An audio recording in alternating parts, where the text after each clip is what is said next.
for those of you who don't know who Roger and Nancy are, let me just give them a quick introduction. Dr. Roger Morrison grew up in Tennessee and attended medical school there, graduating in 1978. In 1978, while still in medical training, Dr. Morrison attended his very first seminar in homeopathy, and that occurred in Athens. And it was at that seminar that he decided to study at the Athenian Center for Homeopathic Medicine, which at the time was one of the foremost centers for homeopathy in the world. It was a center that was created and run by the well-known homeopath George Vitolkas. Dr. Morrison spent 4 years learning to speak Greek and then completed a 2-year fellowship at the center in Athens. During his stay, Dr. Morrison became one of the top assistants at the center, eventually earning the prestigious diploma of the Athenian Center. Upon completion of his fellowship in 1984, Dr. Morrison returned to the United States to assist in the establishment of the Hahnemann Medical Clinic and the Hahnemann Medical College of Homeopathy. He divides his time between his practice at the clinic, teaching at the college, and other institutions and writing. Dr. Morrison lectures throughout the world on many aspects of homeopathy. He's also published 20 articles, at least, in homeopathic journals throughout the world since 1984. He's also presented papers before the International League of Homeopathy. In 1993, Dr. Morrison completed his work on his first textbook, which was called The Desktop Guide. It's one of the best-selling books in homeopathy. It's become a standard text. And in 1999, he published his second text called The Desktop Companion. Also, more recently, he's published a work specifically devoted to the carbon remedies. And he's also involved right now in a video course and book on miasms, and also a video course on the first 18 months of their 4-year program. Perhaps they can give us a little bit more information about that a little bit later on. We also have as our other guest, Dr. Morrison's wife, Nancy Herrick, who's a physician's assistant, and she was one of the members of the very now historic Bay Area Homeopathic Study Group. She had her first job in healthcare at the Bay Area Women's Health Collective at the Herring Family Health Clinic in 1974. Ms. Herrick began her 27 years practice as a homeopath. In 1985, she was one of the driving forces behind the creation of the Hahnemann Medical College Clinic and the Hahnemann College of Homeopathy. Her main homeopathic teachers have been George Vitolkas and Rajan Sankaran. Ms. Herrick is a widely respected homeopath and homeopathic educator. She began her extensive career as a lecturer in 1983 with the International Foundation for Homeopathy. Since that time, she's lectured throughout Europe, America, Australia, New Zealand, and India, and she has been published widely both in the United States and abroad. For a period of 5 years, Ms. Herrick was extensively involved in research developing new homeopathic medications, including Lac Equinum and Lac Delphinum, as well as 15 other remedies. These were all published as part of an 8-remedy study in a book titled Animal Mind, Human Voices. After that book specifically focusing on animal provings, she published a new book on plants called Sacred Plants, Human Voices, which was a work which focused on many plant remedies, including lotus, ginseng, peyote, ayahuasca, mandragora, and rose. So again, thank you both of you for joining us. We have a lot to talk about this evening, and we really appreciate it.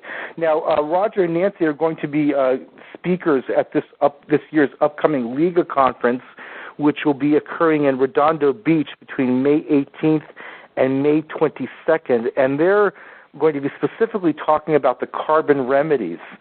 So I thought perhaps I could just start by asking, how did you become interested specifically in carbon remedies?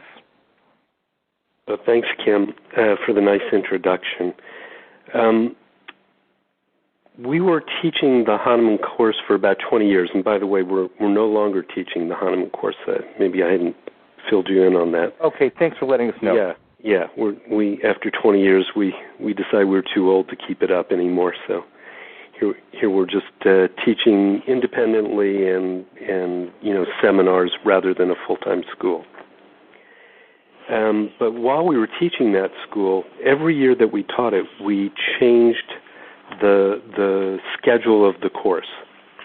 And in the final 2 runs of the course, we decided to go from teaching alphabetically, like we'd always done, polycrests, and then we would teach the smaller remedies, starting with, ABs and going through to gingerbread, more or less alphabetically. And we decided at that time to shift to a more sort of systems-based or topic-based way of presenting the remedies. So in that, we started teaching all of the Kali remedies together or all of the natrums together. And then we taught all the plants in the same way by plant families like the ranunculus families and so forth. Then we taught all the snakes, Naya and Lachesis and Elaps all together.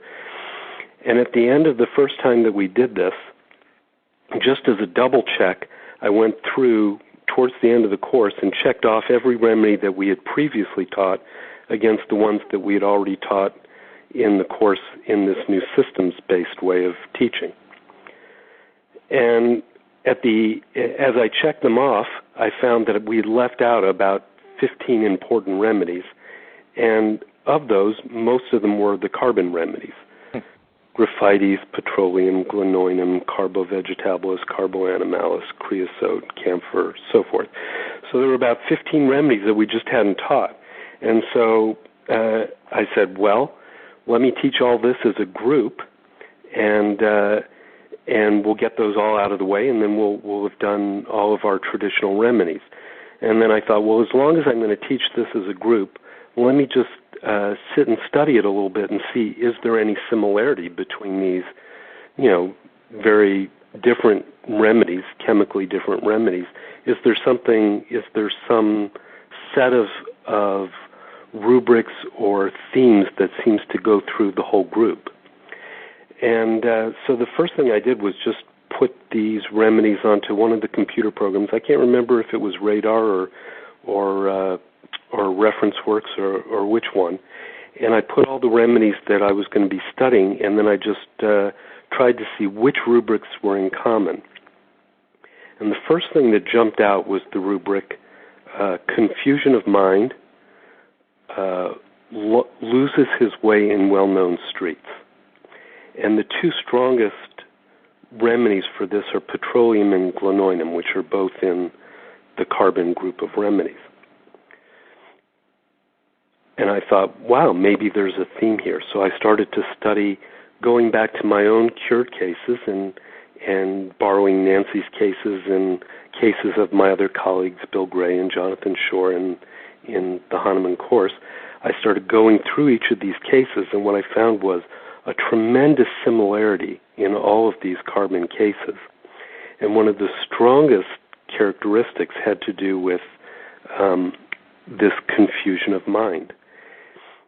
And when you think about it in retrospect, I don't know why I was so surprised, because really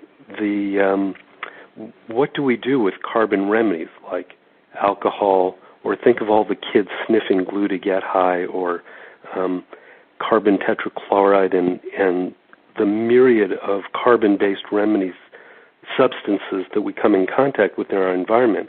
All of them are known intoxicants and create confusion of mind and mental blurriness. So I don't know why I was so surprised to find this correlation, but it just struck me, and then I continued studying from there through the cases and through the provings and the repertory, and found many other similarities. So that's how the whole thing started. Very interesting. It was just a coincidence. Yeah, it's amazing how things like that happen in life. That exactly when you need to discover something, it comes into your awareness or consciousness. I'm just in terms of delineating which remedies are the carbon remedies and which ones aren't. Could you just, you mentioned a few, but could you give us the complete list of those which you would group as the carbons? And, I would assume you put Adamas in there as well as one of Sure. But also I'm just curious in terms of, because every plant and so many things in nature have carbon in them, how do you make a demarcation point between those which you consider carbon remedies and... Right. That's an excellent question, Kim, and that very thing perplexed me for a long time. And what I finally ended up doing, because in essence, every plant and every animal is composed mainly of carbon. So you could say, almost all of the remedies are carbon-based, but then you're missing the sort of the gist of what the true carbon remedies are. And think of it this way. Many substances affect us through, for example, plants affect us through the various alkaloids that they have inside of them. Now, those alkaloids affect various receptor sites in the body, and mostly their effect on the human system is through these larger chemicals which act through receptor sites that mimic various natural hormones or endocrine glands or morphine receptor sites or things like that. So they affect us in a much different way than simple carbon compounds which pass directly into our bloodstream and through our blood-brain barrier and affect us not through any receptor sites but just through toxicologic effects. So I eliminated all of the plants and animals and anything that was a complex molecule that could affect the system through other systems in the body rather than simply pure toxicology of carbon. Interesting. Yeah. And now the complete list is huge. It's like 150 remedies. So okay. Yeah, I don't think we should probably try and go through every one, but maybe if I just name the most common ones. Okay. Would that be? Yeah, that would be great. So I'm going to do this alphabetically because that's the kind of guy I am. Start out with me. acetic acid. Okay. Adamus, which is diamond. Ether. Alcohol. Alcoholus, which is, it was recently, not that recently proved by Paul Hirschu. Right. But we had lots of information about this remedy for a long time, and hardly anybody used it. But I just want to recommend it to the listeners as a really very common remedy in our practice nowadays. Amyl nitrate, benzoic acid, butyric acid, camphor, carboanimalis, carbovegetabilis, those are really common ones, carbolic acid. And we have the carbonium remedies, the most common of which is carbonium sulfuratum.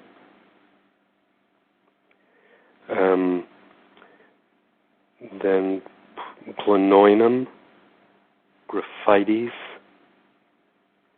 hydrocyanic acid,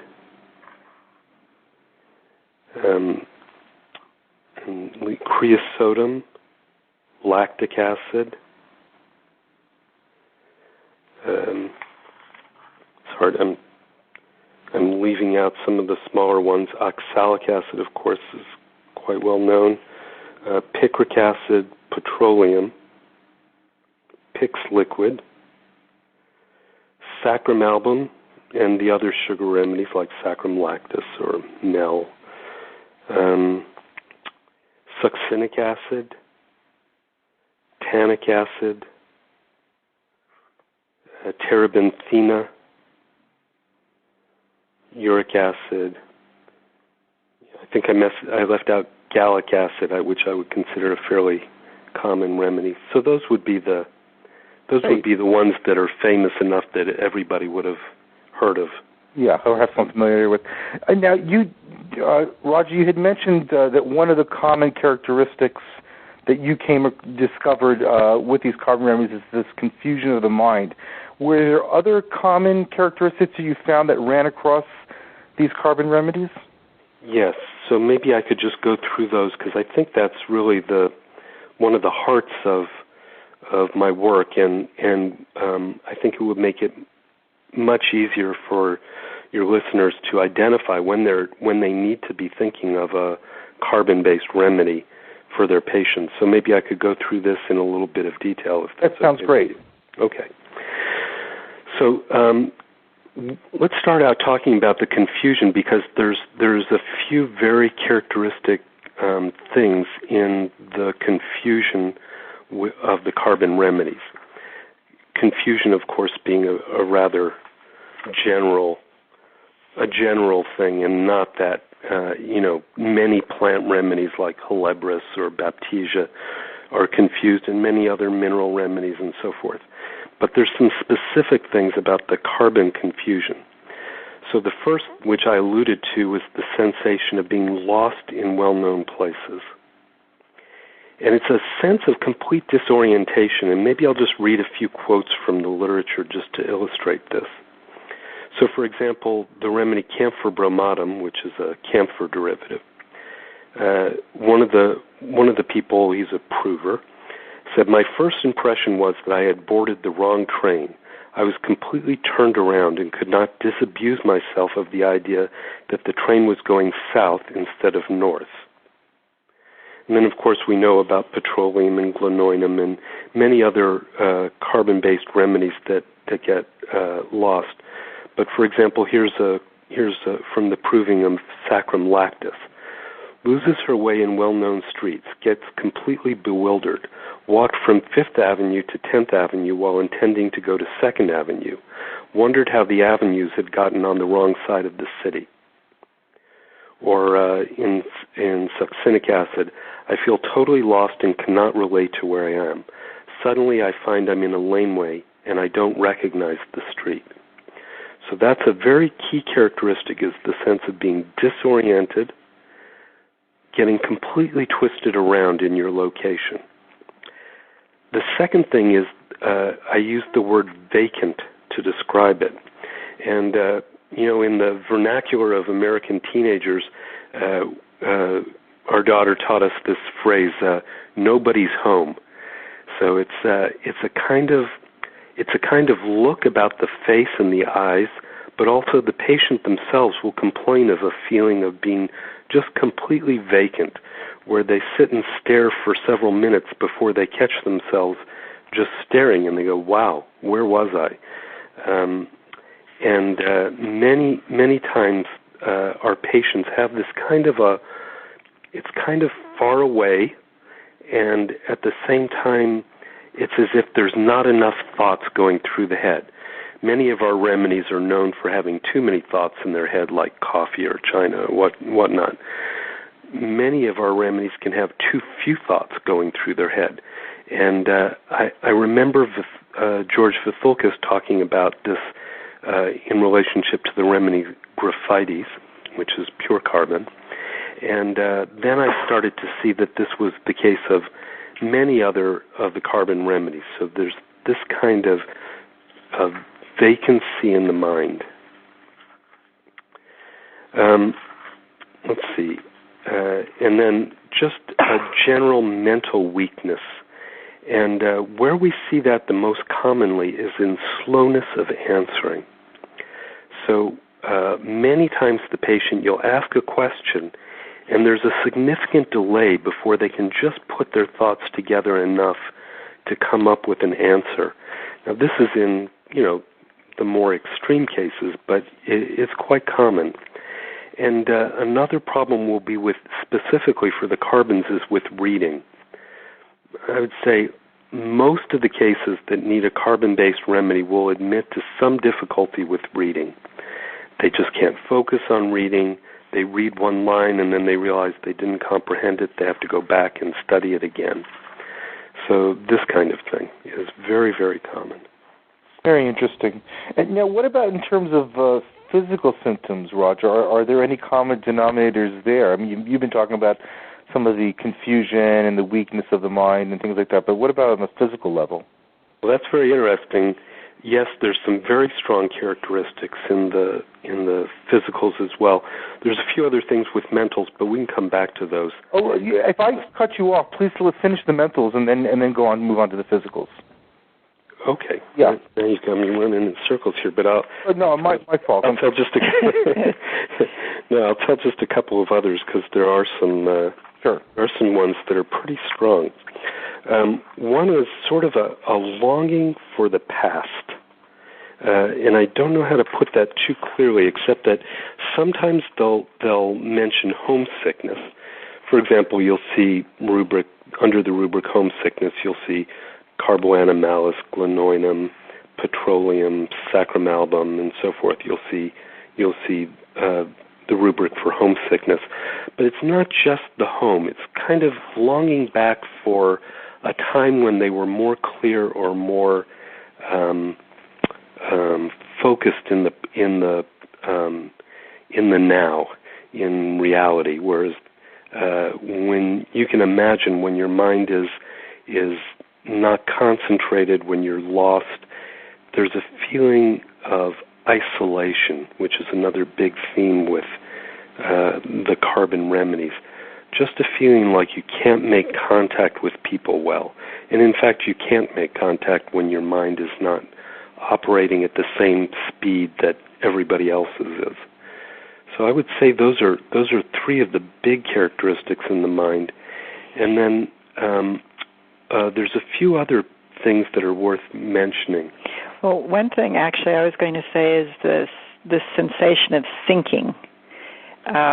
It's actually something that they talk about a lot, and almost all the cases I've had of carbon actually have used this gesture where their hands kind of come above their head and they just bring their hands down, and it's like a sensation of, they describe it as, I feel like I'm draining, or just everything is draining out of me. I'm like sinking down, or it can even be a feeling of falling, or impulses to jump, or just this feeling that their vitality, everything is weak and draining out of them. Downward seems to be one of the big motions for the carbon remedies, just the sense of things going down. And it's often related to both the vitality and the emotions as well as a physical sensation. It's a whole complex.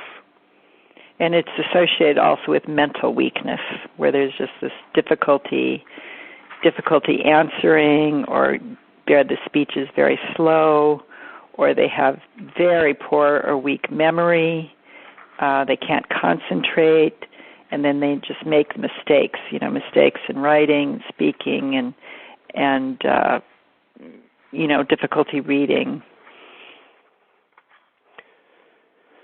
And then just a couple of other points. One is ghosts seems to come up for many of these cases. Ghosts or spirits, things like that. They can see ghosts. They can have fear of ghosts, that kind of thing. So that would be strong.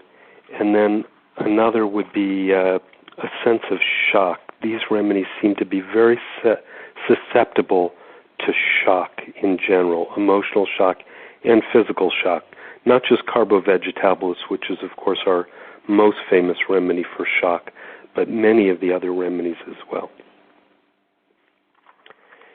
So getting back to the physical characteristics, there's many that are quite common. Nancy talked about the weakness in general and just the general sense of lack of vitality. And that's often associated with a feeling of faintness or fainting. There's a condition that we see quite a lot of as homeopaths, which is sometimes it's called chemical sensitivity syndrome or environmental sensitivity or something like that. I didn't particularly used to believe in this. I thought people were just kind of nuts that were having this when I first came back to this country from my studies in Greece. And then I started seeing more and more cases. These are people who, every time they walk into a room where somebody's wearing perfume, or if they go into the detergent section of the grocery store, or if they walk into an office and somebody is changing the toner in their printer or something like that, and they get exposed to even very tiny amounts of carbon-based chemicals, they feel horrible. They get mentally confused, they get disoriented, they feel faint and weak, they get sort of an intoxicated sensation, they can't think clearly. basically all the symptoms that I discovered were common for carbon remedies. Now, this particular syndrome, I'm going to say probably half of the patients that really have this syndrome need a remedy from the carbon group. So that can be a huge tip-off that you're looking at a carbon remedy. And then just a few other specific symptoms, which is the sensitivity to both heat and cold. We usually think of, for example, mercury or natrum carbonicum for this symptom. But in my experience, almost every single case that requires a carbon remedy has great sensitivity to both heat and cold, and often specifically to the sun. Of course, very famous for that is glenoinum, but many of the other remedies like camphor, which has the great sensitivity to heat and cold at the same time, where even though they feel tremendous cold, they can't stand any heat at the same time. So, and carbovegetable has similar symptoms where they need to be fanned despite the fact that they're very chilly, so, and can't stand heat, and are great remedies for sunstroke in general. So this sensitivity to heat and cold, and sometimes with a kind of a searing sensation of heat at the very vertex of the head, and we'll see that in many of the carbon remedies. And then in food cravings, there's usually either a craving or an aversion to both carbohydrates and sweets, which makes sense since those are both carbon substances, and especially to alcohol, tremendous sensitivity to alcohol. Just one drop of, they say take a sip of wine and I feel intoxicated. That kind of patient often will need a carbon-based remedy. And one other peculiar food craving, which is to do with smoked flavor. Many of the patients will crave smoke or smoke-flavored foods. Sometimes the patients will tell us, many patients are very sensitive to petrochemical fumes from cars or things like that. On the other hand, many will tell us that they crave that, like they love to smell the smell of somebody having their roof tarred in their neighborhood, or they love cigarette smoke, or they love to be around a wood fire. Whereas, on the opposite side, many people will be extraordinarily sensitive to any kind of smoke in their environment. So they may either crave it or be hypersensitive to it. So those would be some of the most common physical and mental characteristics of the carbon remedies. Very interesting. So Nancy and Roger, for both of you, I'm curious, how frequently do you actually, I know you both have very busy practices, what percentage of your practice are you finding that you're actually giving carbon remedies? I mean, is this something you're giving on a weekly basis, monthly? Is this, how common do you find these in your actual practice? Well, one thing I would have to say is that it's some of our sickest patients are needing these remedies. So in that, it's been a real benefit. But in terms of percentage, I don't know, what would you say, Roger?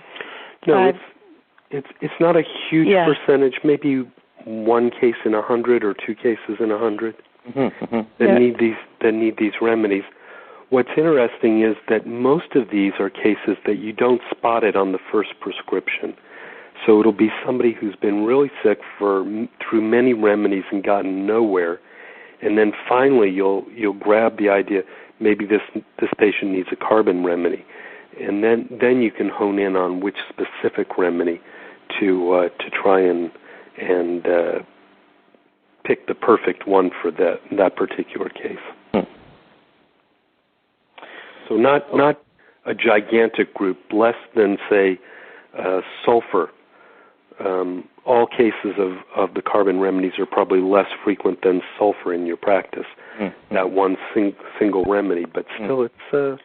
So it's most significant in that it treats these really mysterious, very difficult to cure cases. Especially like Roger was saying, the EI cases. Sure. So I'm curious, you've shared with us some very interesting ideas and themes that run across these carbon remedies. And but still, I could think of other remedies that would also fit with many of those different ideas. So my question is, how do you differentiate when you really need a carbon remedy relative to perhaps a remedy from another? Because, like, for example, you talk about sinking sensation. Well, you see that in digitalis, or the homesickness you see in capsicum, or there's other themes we find in other remedies. How will you know specifically that we need a carbon remedy?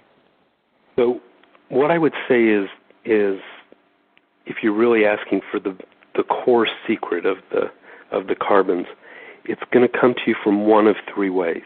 One is a case that comes in with utter depletion, like carbovegetable. The next is when somebody comes in with great confusion. And the third is when they come in with this environmental sensitivity syndrome.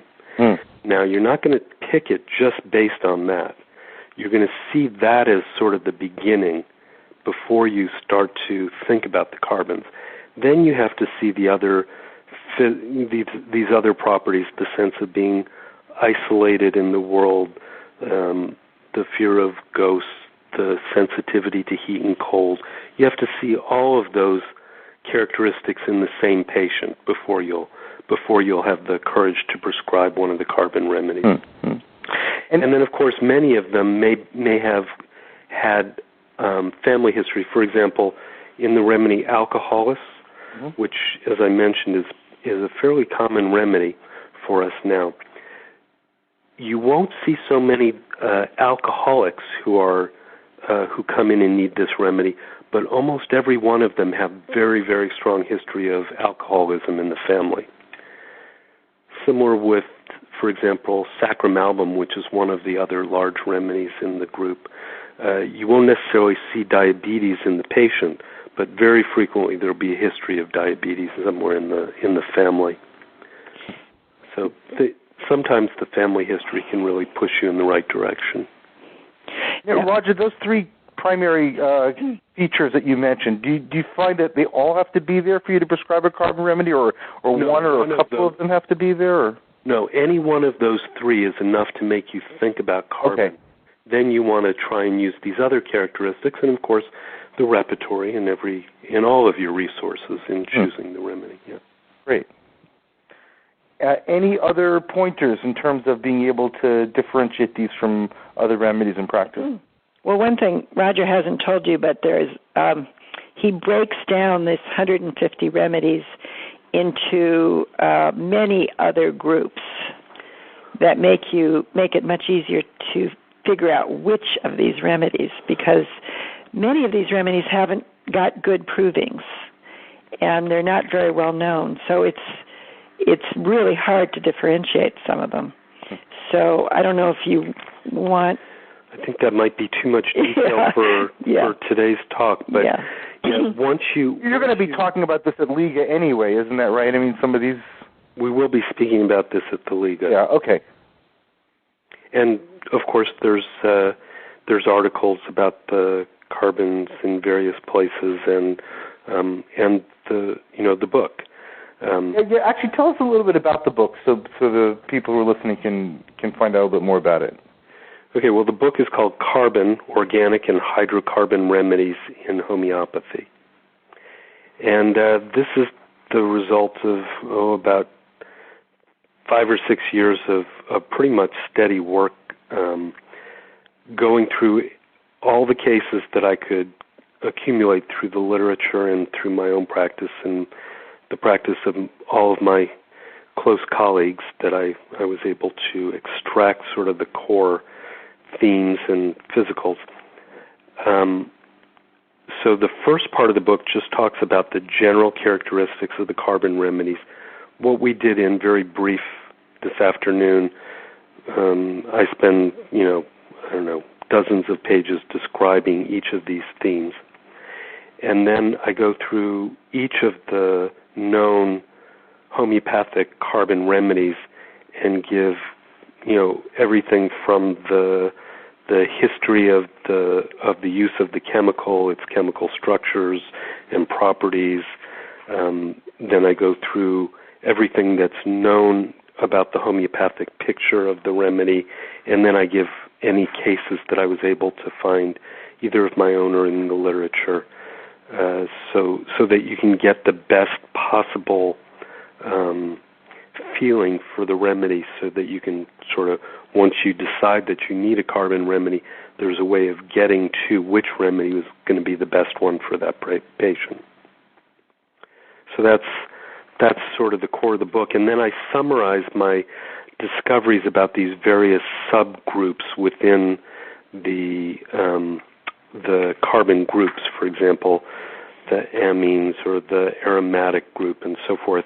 But I think it's too much to go into those details now. But that's all in the book as well. Great. Yeah. Nancy, I know that the subject really here was carbons, but you'd mentioned provings, and I know you've done some excellent work on provings. So I thought, could you just tell us a little bit about the two books that you've written on provings, and maybe you could share a little bit about some of your interesting experiences. Maybe you could tell us a little bit about Lotus, for example, which I thought was a very interesting outcome in terms of the proving, or whatever you'd like to share about, actually. Yes. Well, okay. So actually I worked on each of those proving books. It was more like, 5 years of research and then a couple years of writing each of those books. So it was really, kind of one of my main lifetime experiences as a homeopath was doing 18 provings. Basically, I used the students in our course, and it was we did a proving almost every year for the last 10 years. And what we would do is there would be a group of provers and then a group of people who would help each one of the provers, help them call them, take down information, and they would take the remedy actually a maximum of 3 times. So they didn't take the remedy very much. And if they had any symptoms at all, they didn't continue taking it. They would just take it once. And then they would write for a month. They would write down all their physical symptoms and their mental symptoms in a journal.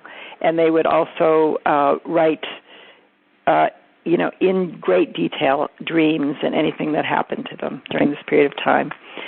So we had these journals, we collected these journals, and we also did video interviews of the entire group when they came back to class. And this would be the culmination of the proving. And what we discovered was just, it was really stunning for me. I even though I'd been a homeopath for many years at this point, by the way, it's more like 34 years now. Oh, sorry about that. I try to make you younger. It just keeps growing. And my first proving was lion's milk, right. And I was stunned because people came back with dreams of cats and all kinds of direct sensations of, like licking their fur, dreams of licking their fur, and dreams of cats and dreams of lions. And so I realized that, this basis that we have... Of course, none of the provers knew what they were taking. Right. But these were all double-blind studies? Yes. Okay. Single-blind, I would say. Well, I knew what they were, but none of the provers knew what they were, or their proving guides. They didn't know what they were. So I was the only one who knew. Did you guys use placebo as well, or no placebo? I did not. I decided not to use placebo because I felt like each prover was giving us such huge amount of information.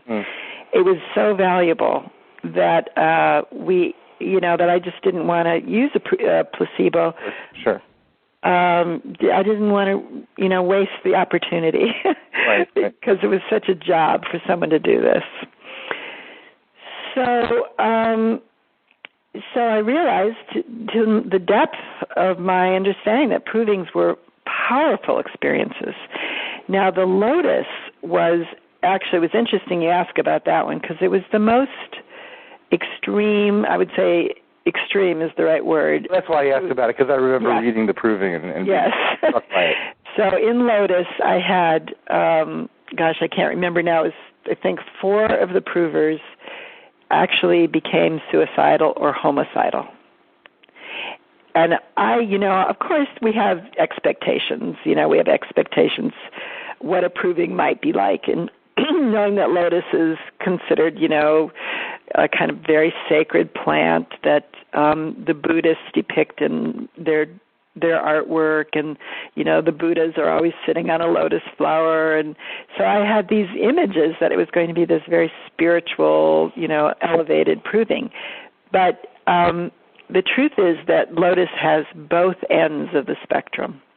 Lotus has the root that goes down into the mud and the muck at the bottom of the lake or the pond, and that it thrives on that muck. I mean, that's the roots down at the bottom, and then it comes up, and as it comes up through the water, it at the very top, it actually leaves the water. So the blossom is above the water, and any insect or dirt or bug or anything that comes onto the blossom is washed away with a kind of, it's almost like a silicone-like repellent on the top of the flower that actually things just slide right off of it. So it's an amazing plant that was exactly expressed in the proving. So the root, the deepest, darkest states can be in lotus, as well as the most elevated spiritual, like complete state of truth and enlightenment are expressed by lotus. And the other thing that came out really strongly was dizziness, a real strong vertigo. The most severe kinds of vertigo can be treated with lotus. So that came out very strongly in the proving, and we've had cases since then that have been cured with, who had such severe vertigo that they couldn't function. They had to go on disability and just basically stay at home and lay in bed. So it was a very powerful experience, and of course, as a proving master, dealing with these cases that became so disabled from the proving was quite an experience in itself. Are you planning to do more provings, Nancy? Or no, I think I'm not. I'm actually done. I did 18. Yeah.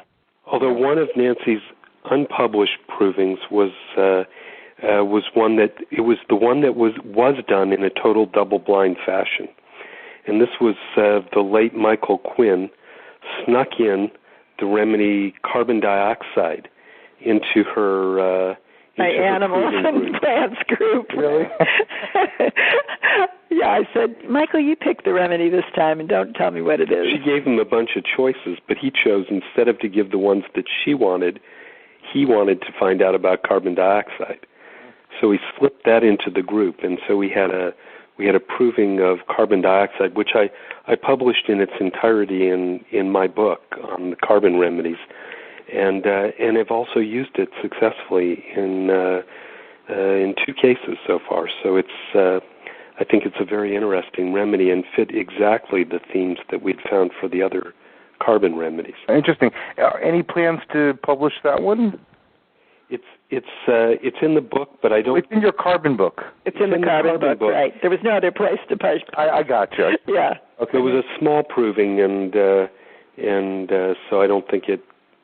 But yeah, if somebody else wanted to pick it up and run it in one of the journals or something, I'd be happy for that to happen. Fantastic.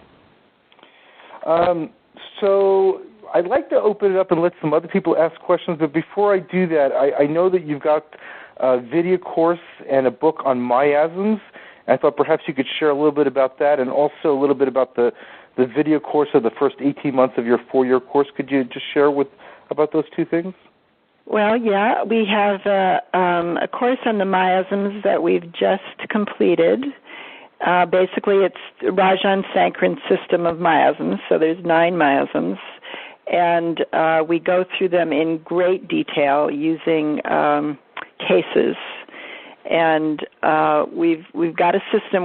We haven't been comfortable showing our cases on videos because, we don't want to reveal such intimacy. We do it in our seminars, but with the patients. So we've come up with a system where we actually block out the patient's face, but you can see their patient's gestures, and you can see, you hear their words. And so it's quite effective as a video series. And we really go into great detail on each of the 9 miasms. And we've found in our practice that this is absolutely one of the most beneficial things we've ever learned. The miasms really help you find the remedy. Breaks it down, into 9 different categories, which each category has a very, very distinct and particular set of symptoms and characteristics. So we're very proud of our miasm series. It's one of the best things we've ever done. And we're now working. We're taking the actual cases in our actual lectures and turning that into a book to be a companion to the DVD series, which is available through Rudra Press. It's rudrapress.com, all one word, rudrapress.com. And the people at Rudra Press have very kindly taken over the whole production of the DVDs, and they're also they did the same thing for the Hahnemann College course. In the first 18 months, we cover all of the polycrests and most of the basic theory and repertory study, things like that, philosophy, history, as well as the acute cases, how to take acute cases, and then going through all the differentials for pneumonia and earaches and so forth and so on. So all of that's in the Hahnemann College course, and Rudra Press has done the production on that, the editing, cleaned up all of our very erratic videos and turned it into something useful. So we're very thankful for Rudra Press for doing that. So they're Can you just the URL one more time so people can get it? Rudra, Rudra, RUDRA Press, PRESS.com. Great. And then when you go to the page, it has something like subjects, and then you tap on that, and then you go down to the homeopathy section, and then you can find the whole DVD series there. Great. Are any other lectures, teaching tours, anything that you're doing you'd like to share with the participants? Well, let's see. We're headed off to Europe right now, and we'll be giving seminars in May in Munich and then in Prague. And then we're giving one seminar here in California in October. I was just going to look up the dates. Yeah. And also we should tell you about our how to order our books if anyone is interested in ordering Carbon or Animal Minds or Sacred. Hey, go ahead and share that. You can either write to us. Our email address for our shipping department is Jaffe Marks, JAFFEMARKS @yahoo.com, or you can write to us. Let me give you. Where's our address? Yeah. It's Hahnemann Clinic Publishing, and it's at 13974 Glen Pines Road, GLENN Pines Road, Grass Valley, California, 95945. And the seminar we're giving we're going to be doing a seminar on animals, plants, and minerals. One day of each, and a half day we're actually going to be giving us, we'll be doing elephant and some information on nutrition, which we're also very involved in California at Corte Madera. And the seminar is going to be November 4th through November 7th. Great. And if they want more information, where would they go to get that? Hahnemann Clinic, HAHNEMANN at...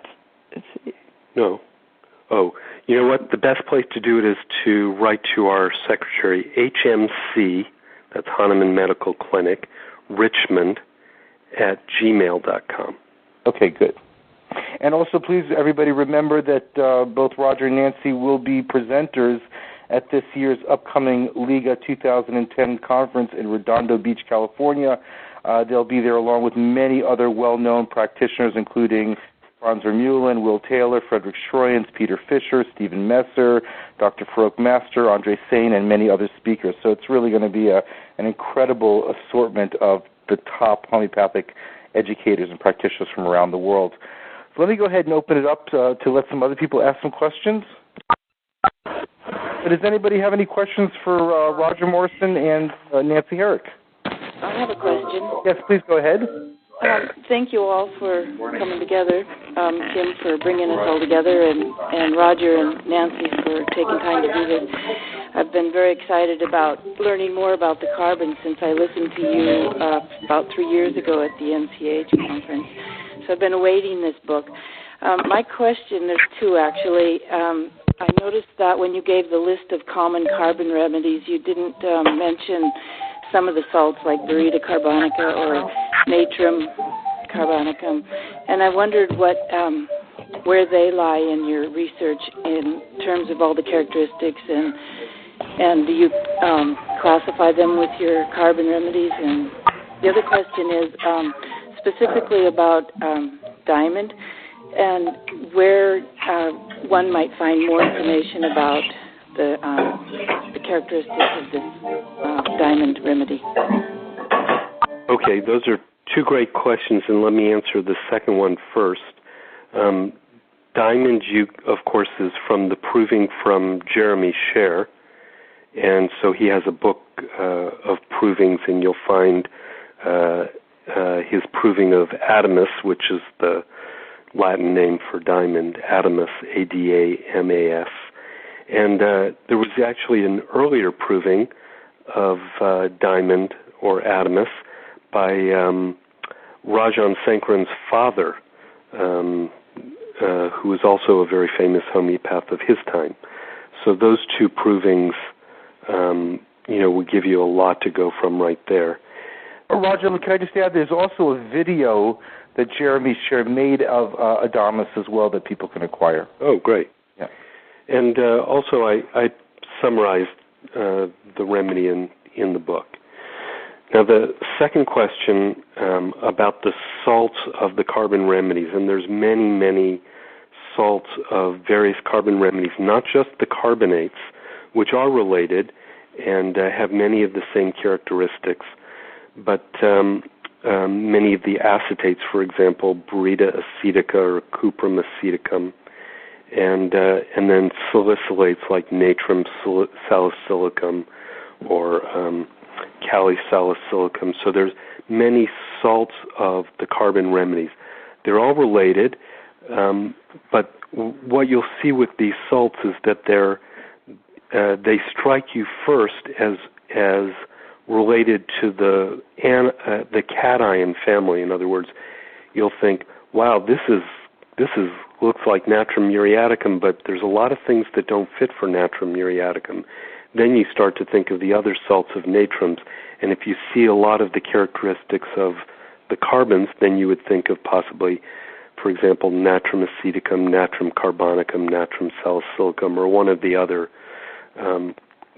carbon-based salts of natrum. So there's a lot of those. They're all listed in the book. One of the more common ones that many people already have cases of is califerrocyanatum.